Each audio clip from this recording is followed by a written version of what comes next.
Salam semuanya, pada video ini saya akan membuat program yang memanfaatkan AI, yaitu program Snake Game. Nah, saya akan menjelaskan sedikit tentang Snake Game. Snake Game adalah video game klasik yang pertama kali dibuat pada akhir 70-an. Dalam game ini, pemain mengontrol seekor ular. Tujuannya adalah untuk makan apel sebanyak mungkin. Setiap kali ular makan apel, tubuhnya akan bertumbuh. Ular harus menghindari tembok dan tubuhnya sendiri. Game ini terkadang disebut dengan nibbles. Nah, karena program ini memanfaatkan AI, maka saya akan menjelaskan secara singkat tentang AI. AI atau Artificial Intelligence adalah salah satu bagian dari ilmu komputer yang mempelajari bagaimana membuat mesin atau komputer dapat melakukan pekerjaan seperti dan sebaik yang dilakukan oleh manusia. Bahkan bisa lebih baik daripada yang dilakukan manusia. Nah, kita langsung saja ke program yang digunakan pada program ini. Maksudnya algoritma yang akan digunakan pada program ini. Nah, pertama kita akan mendefinisikan konstanta yang digunakan dalam game kita. Di sini ada b_width dan b_height yang merupakan konstanta yang menentukan ukuran papan atau board. Selanjutnya ada dot_size yang merupakan konstanta untuk ukuran apel dan titik ular.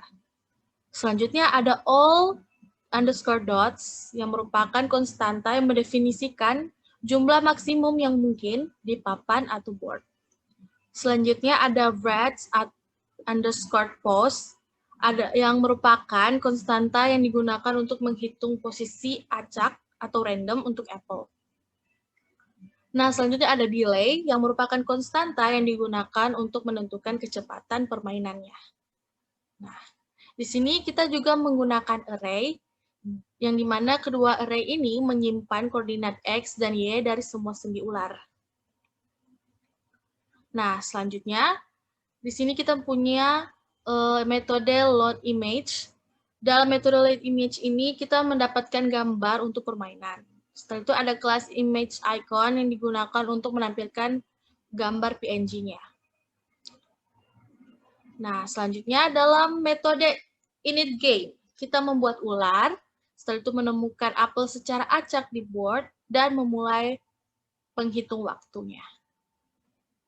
Nah, selanjutnya, ini ada kondisi yang dimana jika apel bertabrakan dengan kepala, kita menambahkan jumlah sendi ular. Kita memanggil metode locate apple yang secara acak memposisikan objek apel barunya. Nah, selanjutnya, dalam metode move, kita memiliki algoritma kunci permainan.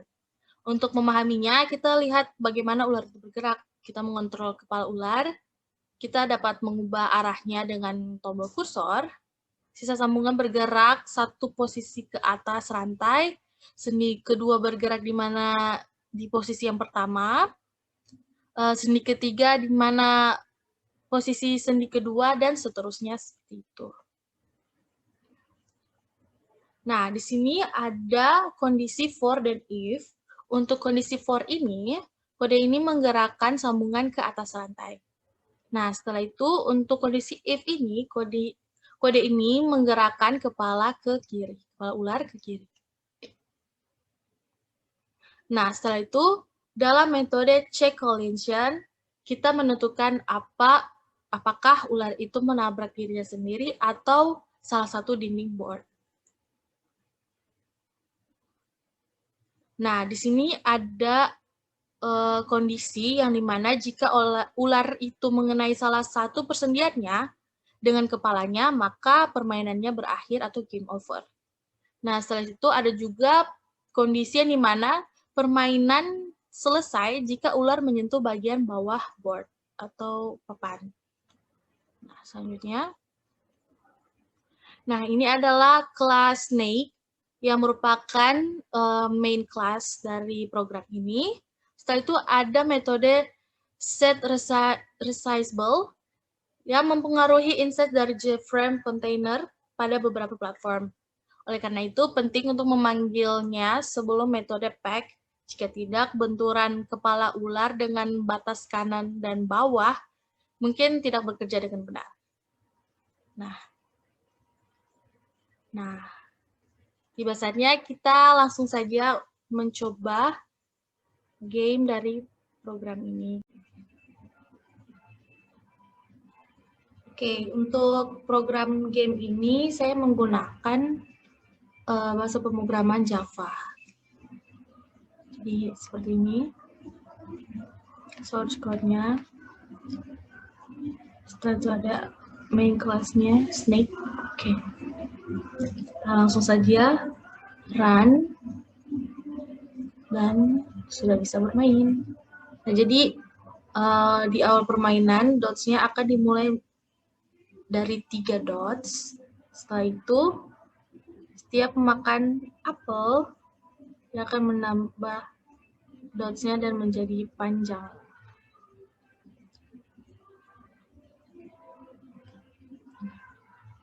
Nah, kita mencoba apakah jika dia menyentuh dinding, apakah apa yang terjadi? Mari kita coba. Nah, seperti tadi yang diprogram, yaitu jika kepala ular menyentuh dinding board, maka permainan akan berakhir atau game over. Coba kita mencoba lagi. Jika kepala ular menyentuh sendinya sendiri atau dirinya sendiri. Oke. Mungkin kita membuat ularnya panjang terlebih dahulu biar lebih gampang untuk menyentuh tubuhnya sendiri. Nah, seperti itu. Saat dia menyentuh, kepala ular menyentuh sendinya sendiri atau dotsnya sendiri, maka permainan berakhir atau game over. Nah,